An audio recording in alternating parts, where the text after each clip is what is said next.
Last year we swam in oceans of a green forest to find a song. We rummaged through flea market posters to find one that united two countries. We made a song in a hut built by a man who was told by his society he cannot create music.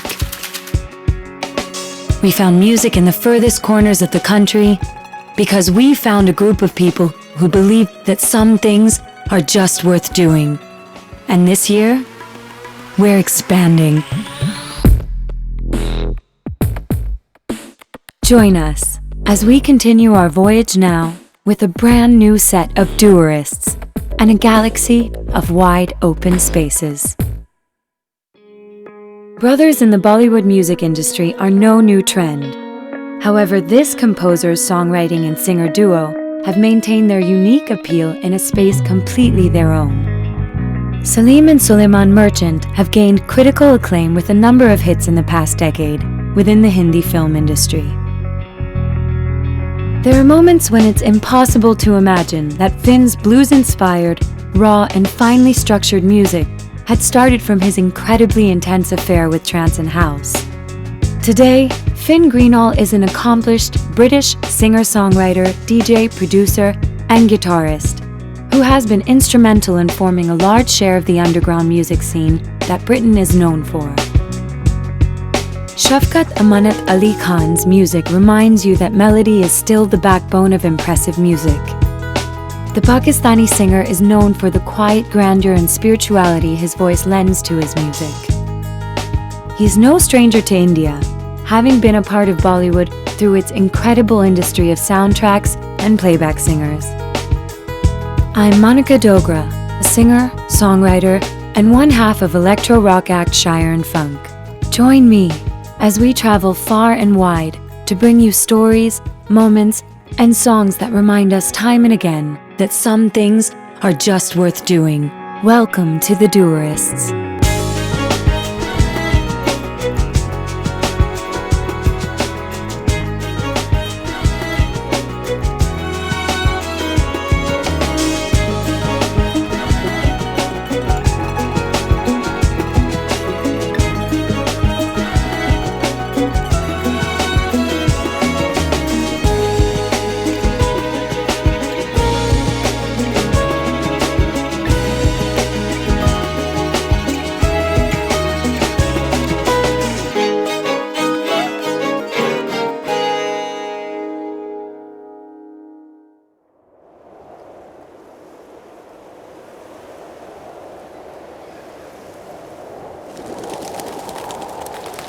It's said that the imperfections make the perfect.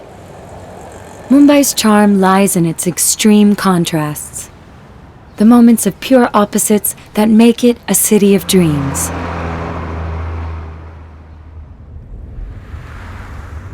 The artists that we're featuring are from different walks of life, from different countries, different musical backgrounds. They're really, really unique people, so different. And I think that's really important to kind of encompass what this show truly stands for, which is about the line that binds all of us, how different and how varied we may be.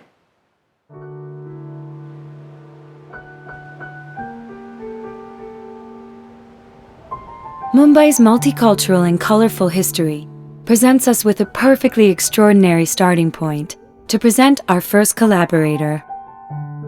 The Dr. Bhau Daji Lad Mumbai City Museum is dedicated to Mumbai's diversity. To the centuries of stories that the museum houses, we're adding another chapter, a tale of two brothers.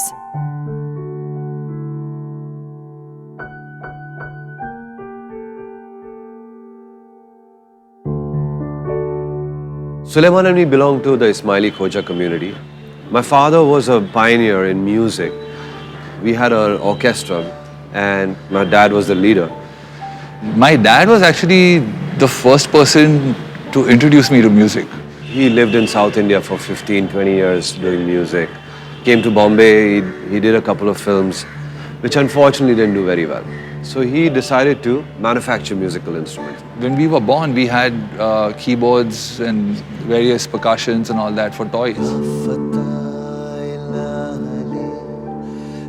سيف لا ذوالفقار لا فتى إلا علي لا سيف لا ذوالفقار علي علي علي علي. I think it was maybe I was 6 years old. I saw this one guy who used to play in my dad's band. I saw him playing the drums. And that was when, I started naturally getting drawn to the drums. It's a very intricate instrument because your hands and your legs and your brain have to be in sync completely. Salim was smaller than me and he couldn't possibly coordinate his hands. So I took on piano, harmonium. I started developing a great liking for it.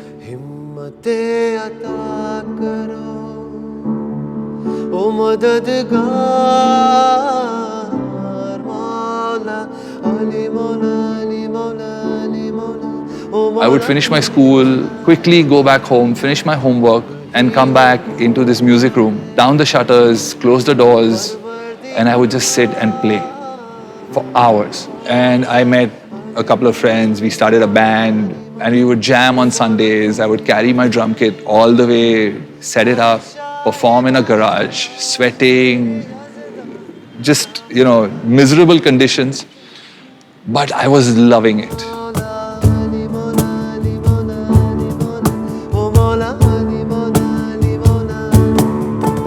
Salim was the naughty one. He would go about tearing books, tearing things up, and I remember having enormous amounts of fights. When you're 13 or 14, you have that slight ego and whatever, and which was kind of weird. But then we started doing music together, and then, there was no stopping. I think Salim was 14 years old. I was 17 years old, and we had got this new instrument, which had a sequencer, which was the first of its kind that we had ever seen. We said, let's try and make a song just for the fun of it. We sat together without a fight, without any arguments, and we worked towards that song. जज़्बात क्या है मौला, हालात क्या है मौला, कि शादिर इसके सारे मार हैं. Ever since we started producing music together, I think we both realized that if we hung together, we would benefit. And together we made a team. The only thing I was thinking of even in school was, what am I going to do when I get back home? I think it was a realization of sorts that, hey, this is something I really love doing. It's passion. Whatever limited friends I had, they would call, I'd say, I'm busy. They were going out for weekends, and I'd be like, hey man, sorry I can't come here, I'm recording. Because you know what? My holiday had begun here. And I keep saying that, for last 20 years I've been on a vacation. We were doing this one project, a small studio, which also had an editing suite. Sanjay Gupta was sitting in that suite and editing Hamesha. And so we met during lunch and he said, man, I love your music. And I want you guys on board on this film. And that's how we started producing songs left, right and center in the industry.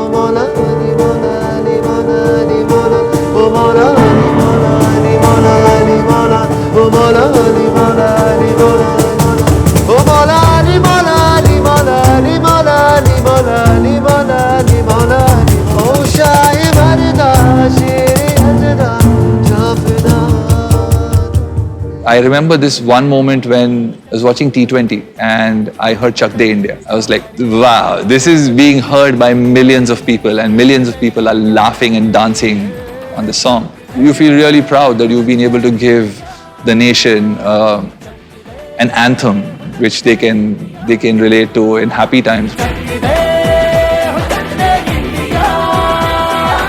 All that we are striving to do is create music that goes beyond what you've ever done. If you believe in what you are or what you want to be, it's the simplest thing is just do it.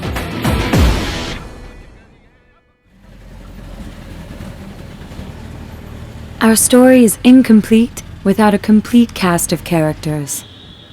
We add Fin Greenall to the mix, who's as removed from the city's culture as Salim and Sulaiman are firmly entrenched in it.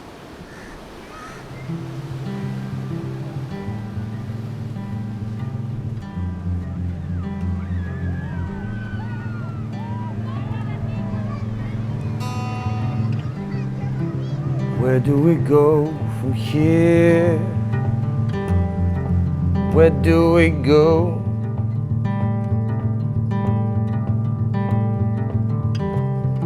And is it real or just something we think we know? When I was really young, my mum and dad gave me all their 7-inches just to play with.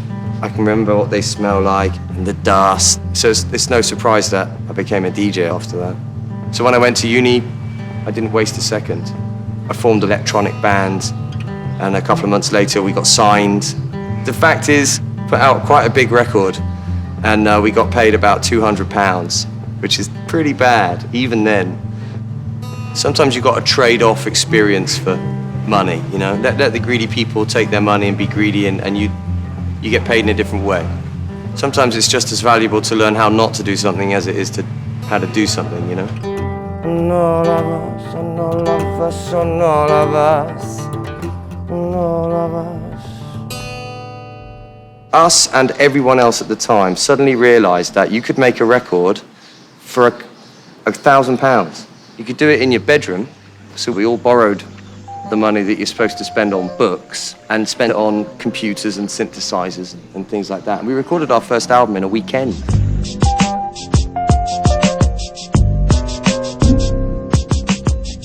At the same time, I was working for the music industry. I worked as a T-boy all the way up to like marketing executive.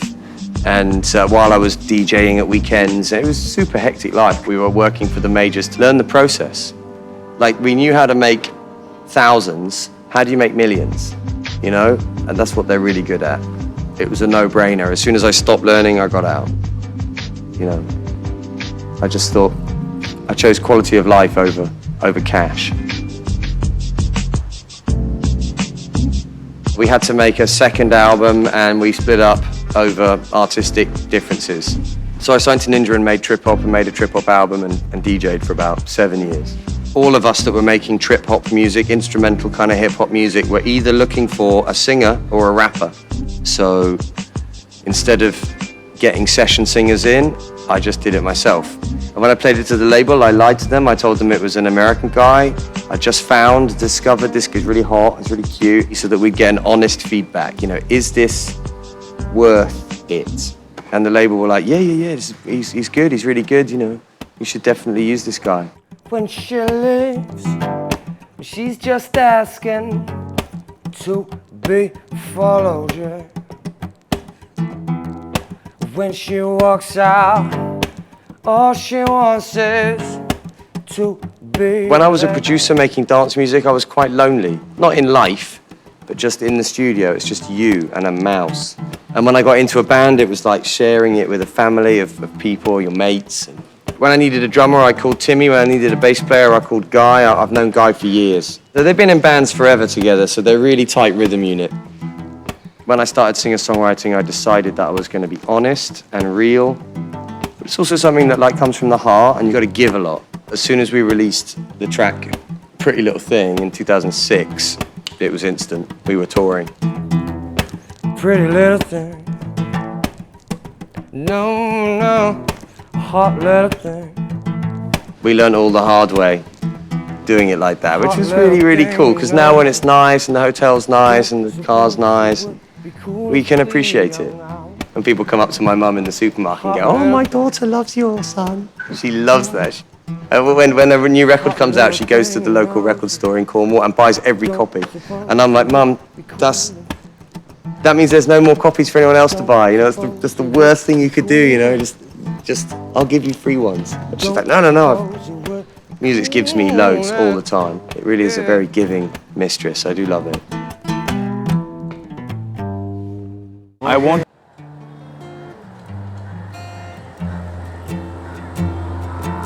Our third collaborator is Shafqat Amanat Ali Khan, a classical singer from Pakistan who lends an elegant edge to the collaboration. In the cool basin of the Taj Lands End Garden, Shafqat begins his story.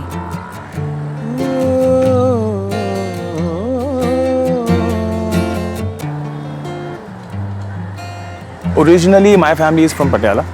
We are known as Patiala Gharana. My earliest childhood memory is listening to different ragas. My brothers doing their riyaz, and when I started walking, or I could understand that what they are doing, going and joining them. My chacha, my father, or my brothers, or my cousins, everybody is a singer. So I'm just one of them.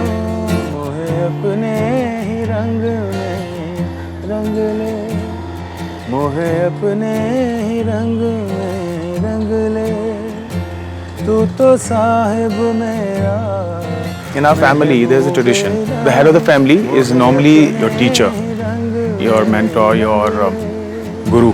My grandfather, Salim Sulaiman, he was our guru. But unka kaam aisa hai ki he, most of the time, he'd be traveling, he'd be performing. So, ghar pe, my dadi, she used to, do the revision. And she was very strict. She was very strict. If you're doing the riyaz, and if you're doing something wrong, she would just literally hit us with a stick, and she would just snatch our garam razai. If you know what sort of winters we have in Punjab, then you can really relate to the pain.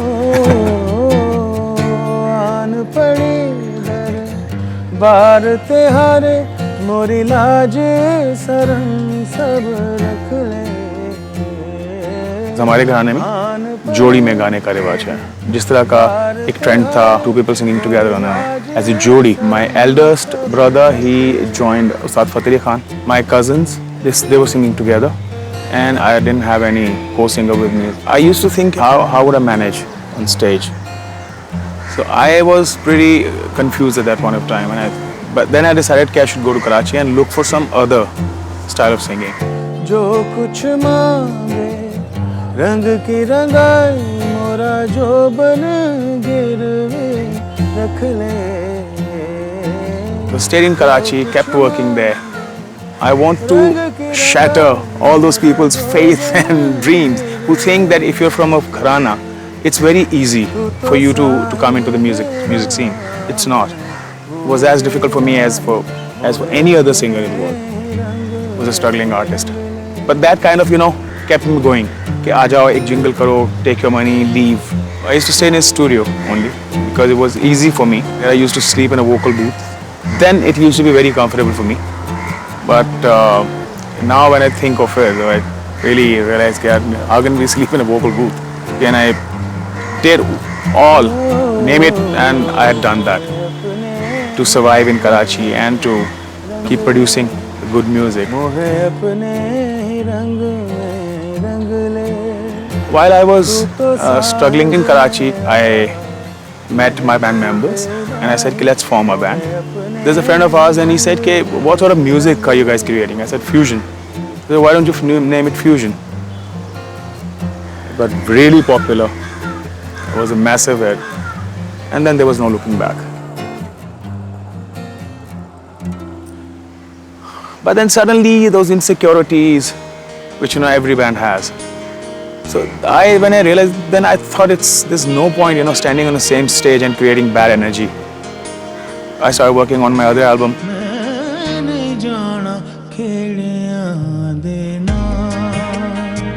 While I was with the band, we came here in Bombay and we performed at a discotheque. There, the first time we met Ehsan. We became friends and we stayed in touch for a while. And then one fine day he said, please come. We want you to do a song for us. I said yes. And then I came and did Mitwa. And that was like a turning point in another direction.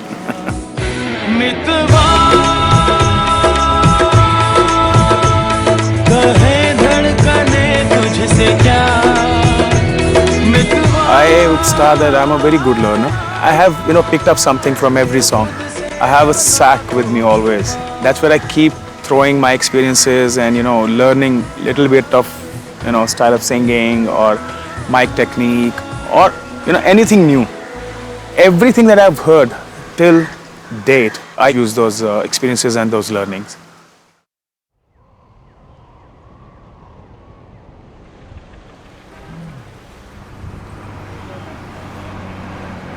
As a musician myself, I understand the excitement and anticipation of collaborations.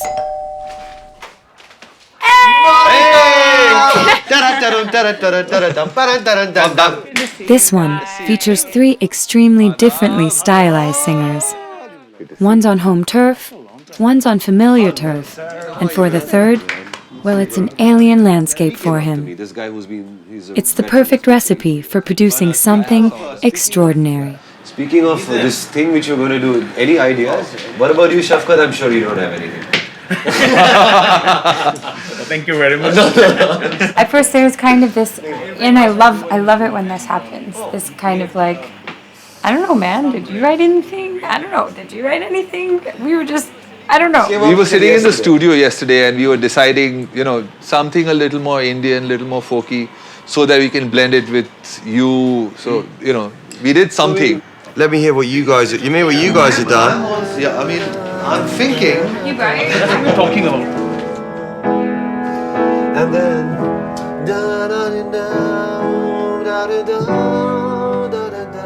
I think the idea that Salim had in mind was that since we're having an artist from the other part of the world, is a different genre. So he kept both the singers in mind and he came up with something very interesting.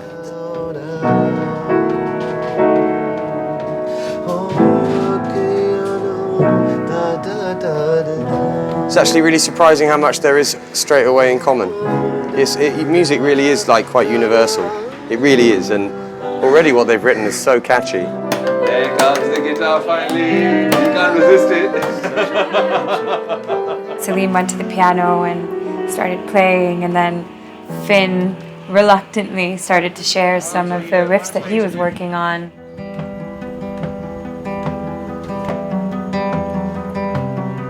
But the beautiful thing was Fink had already started writing something.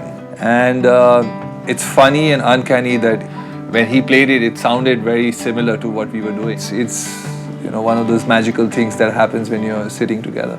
And then it went even a step further where they started discussing kind of, what do we write about? 2 hours, which is like, I felt that, there's so much that the eyes can't see, but the heart feels.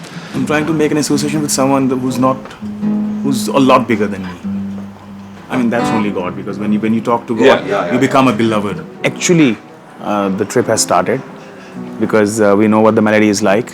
We have discussed that, we have discussed lyrics, and we know what direction we're going to move in. So that's there's like a major coming in there. Hit me that one more time. Sure. Yeah. I think this blend's going to work. I really do. I can't wait for us 4 to get together again and hang out. It's going to be awesome.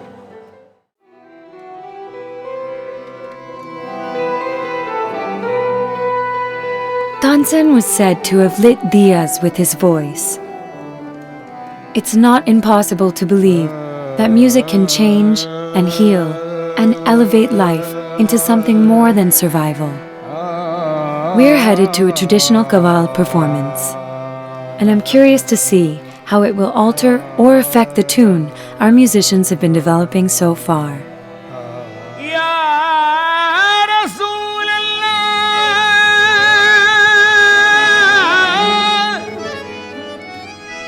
के ज़ुबां पर जब मोहम्मद मुस्तफ़ा का नाम आता है, जहाँ कोई ना काम आए वहाँ ये काम आता है। जहाँ कोई ना काम आए वहाँ ये काम आता है। तो सुन लो ये अर्ज़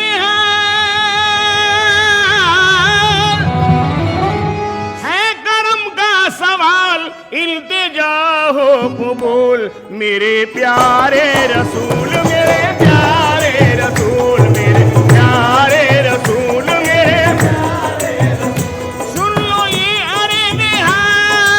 The rhythms are amazing and the melodies are great. Incredible. Yeah, it's just fantastic. And I love the chorus, all the voices and the hypnosis and the trance you can just fall into really easily. And what a voice can just cut through.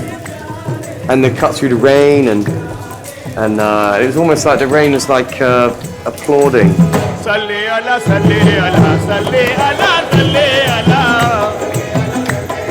Coming to this place, to this shrine, or to going any shrine, it has a very calming effect on me, always. Because I have a tendency towards spiritualism. ये सांस मसरूफ हो. Where I used to go to dargahs and shrines a long time back. As you can see, I have a lot of threads. This is from Hazrat Nizamuddin's shrine. This is from another shrine. I really believe in going to these holy places because we're doing something really incredible and making this beautiful song. This is a great start to a beautiful song.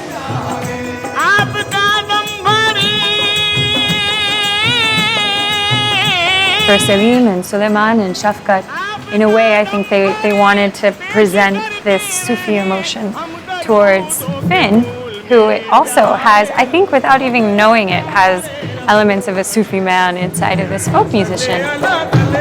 Like as a singer-songwriter, you know, you write stories and you sing songs, and it's really inspiring. Melodically and rhythmically and structurally and just, you know, spiritually. But for me to see it and hear it and feel it, most importantly, to feel it in this way, it's really going to inform what we do.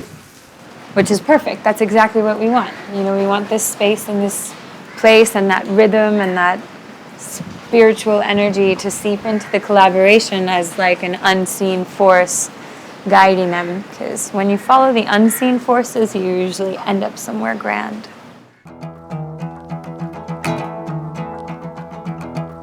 So I'm here at Salim-Sulaiman studio where many Bollywood hits have been written. And I think it's a really great homely space for them to begin writing the song. When we were hanging out at Salim's house, he was dropping all these great chords and structures, and I was working out what to do with these chord structures. And what I tend to do is I break them down into 4-chord tricks to get a kind of linear and hypnotic groove going. We started with a song which was very Sufi-esque, but suddenly Fin had this inspired thought. He started going into this kind of groove, and I had a tabla loaded, so I started playing with him, and it just suddenly changed the entire atmosphere. Kind of thing. It's a bit different from what we talked about yesterday. Exactly. It's in 6/8. But is it though? Is it in 6/8? Yeah, it is. Fins come out with a very triplet kind of a guitar riff. And I'm like, Right, okay. 1, 2, 3, 4, 5, 6, 1, 2, 3, 4, 5, 6. It's going like that right now. It's very simple. It's maths. Like each, you know, takita, 1, 2, 3, 1, 2, 3, 1, 2, 3, 1, 2, 3 still sits into that 1, 2, 3, 4. But you know, we still stick to our 4x4, and it's somehow, you know, getting married. It's a great marriage. I would love to try something more. And at the end, you got the layers, percussion. Oh, fucking everything's going on. You know, this morning when we went to Ma Haji Ali Dargah, the last song was so that rhythm just stayed in his head. For me, I got that from the Qawwali, this note in the mix, which I would never use ordinarily in a riff. And I got back to the hotel room totally inspired and riffing, and I had riffs, and I used Salim's chords. So I must have been humming it, some trace, you know, like an imprint or something, like a fingerprint. I guess this one riff is now the heart of the song. And this is what music's all about. It's basically a reflection of our personalities, of our experiences. This is the perfect example for it. I'd like to say I was influenced by them rather than I stole it from them. It's a subtle balance, a thin line. At some point, I felt that we could go into dubstep kind of zone. Sulaiman's just done this amazing groove, like I said. Kind of it's very powerful, you know. So now we are in a 6/8 dubstep / Sufi zone. Now it's all about the expression at the end of the day. And the expression has to come from these two khasabs, and it's going to be a good track. I can feel it. I can feel a hit.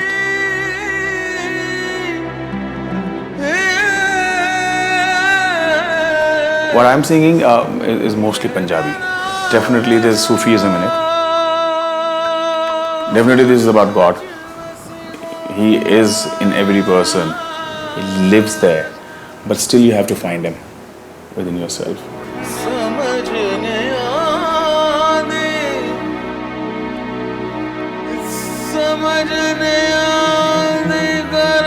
Shafqat is effortless. When Shafqat sings, he just, he sings like, Bhaijan kar lijiye. And that's how he sings, and he's amazing.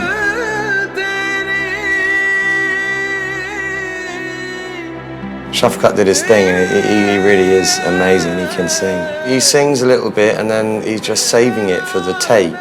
And then when it's take time, it's just A game, straight away, right up there, full power. He's actually singing one octave higher than anybody else. If a song is like of 6 minutes, and the entire song is on high pitch, and you're dubbing it, not singing on a show, because singing on the stage means 6 minutes of high pitch melody. But when you're dubbing, that means you're gonna sing that part again and again and again and again, and that can be a problem because your throat definitely needs rest. So I think I did well there. Yeah, he was amazing, and every time they got him to do another take, he'd add a few more notes. And then the next take, he'd add a few more notes, and then by the end of it, he's like going up, and then he's going down, and he's going up, and he's going down, and his takes are so enormous. I've got no idea whether or not my takes are going to survive next to his. You are the most beautiful thing in me. I was also thinking about this thing you were discussing yesterday about, and I may have completely misinterpreted it, but about seeing things with the heart that the eye can't see. That's exactly right. Yeah. And so I was trying to, my lyrics are a setup in a way for that. But I wanted to capture something of this experience in this song, so I didn't bring any lyrics pre-written. I wanted it all to happen now. So while I'm looking out the window, I saw a beautiful sunset the other night, so sunset's in the mix, and India's just a riot of colour. Colour's just blinding you everywhere, it's amazing. So I say, I drown in the colours of it all, and then I say, who knows how far we could fall until we let go of it all. Let go of it all. So of it all. Like a sun.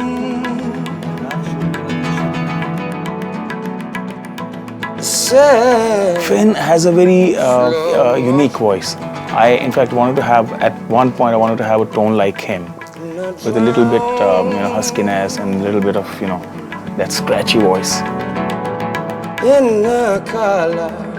I think he's a brilliant artist because he still says that he's learning. And I think this is the best quality a musician can have. Because the day a musician says that my learning has stopped, I'd say that's his last day. Let go, let go. We are kind of going into a B part which is completely different, which Salim cooked up.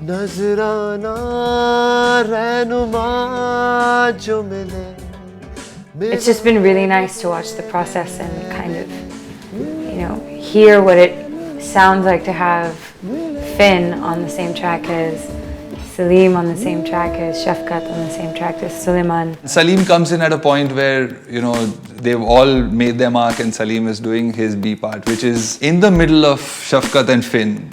So I think all three of them complement each other.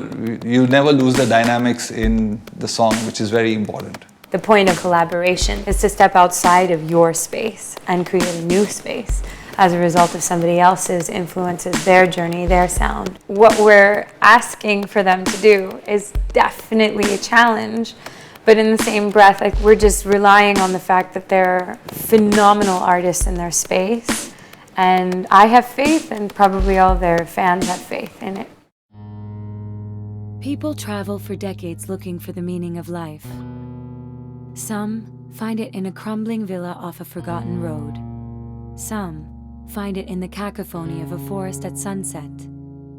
Others in the tranquil wake of a slowly moving oar on a still lake. Amidst the chaos of Mumbai, I'd like to think we found our Zen. Not because it feels like a spiritual ode, but because it brought together the natures and personalities of an odd mixture to create something so natural and seamless. It was almost as if it was always meant to be made.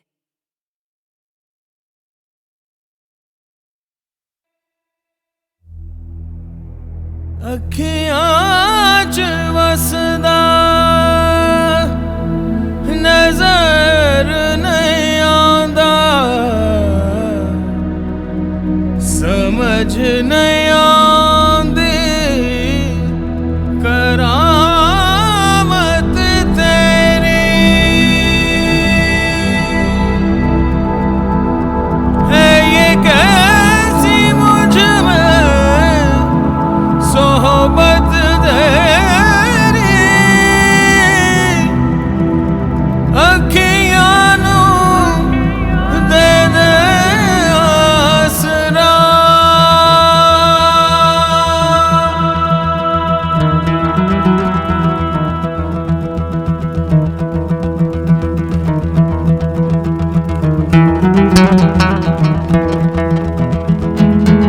Like a sun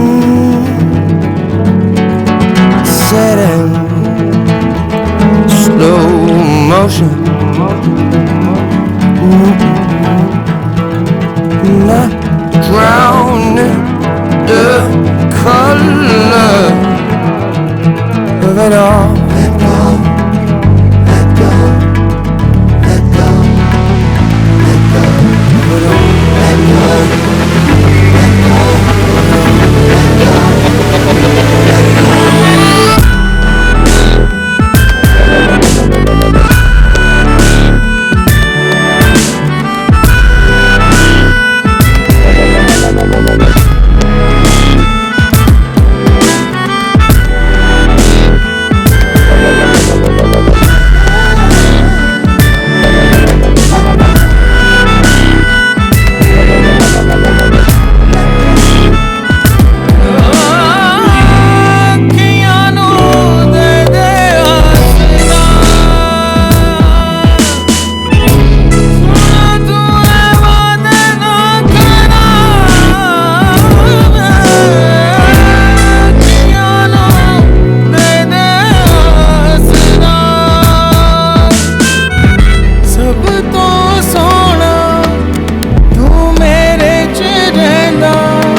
The most beautiful thing in me.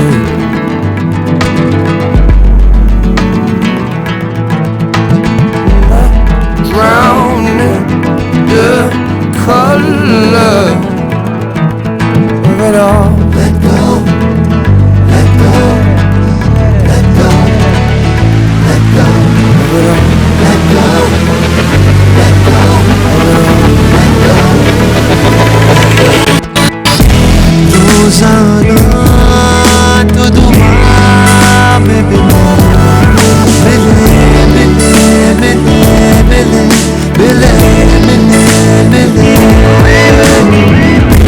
nazrana hai numa jo mile, mile, mile, mile, mile, mile.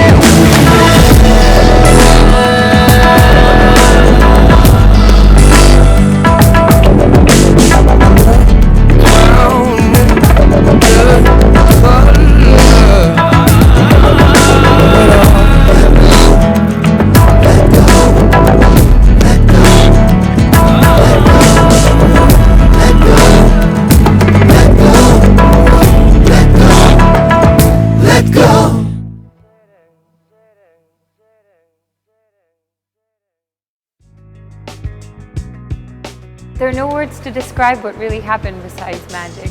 It was a wonderful experience working with three very great musicians. What's really nice about this song is that it features everyone in a beautiful way. They created a song that just somehow seamlessly weaves all of their respective talents. We've all been able to creatively give what we wanted to. It's been really amazing. It's been some great experiences, and it's quite sad that it's over, actually. It kind of is. This song is really something which is going to stay on in my heart for a long time.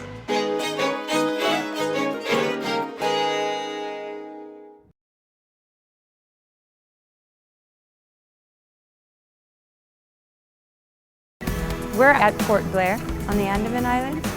I'm here to witness two incredible voices. Father मेरे mentor से पूछा करते थे कि can theatre be his profession, तो जाहिर है कि बोला करते थे कि नो, जो मैं करना चाह रहा था वो नहीं हो पा रहा था.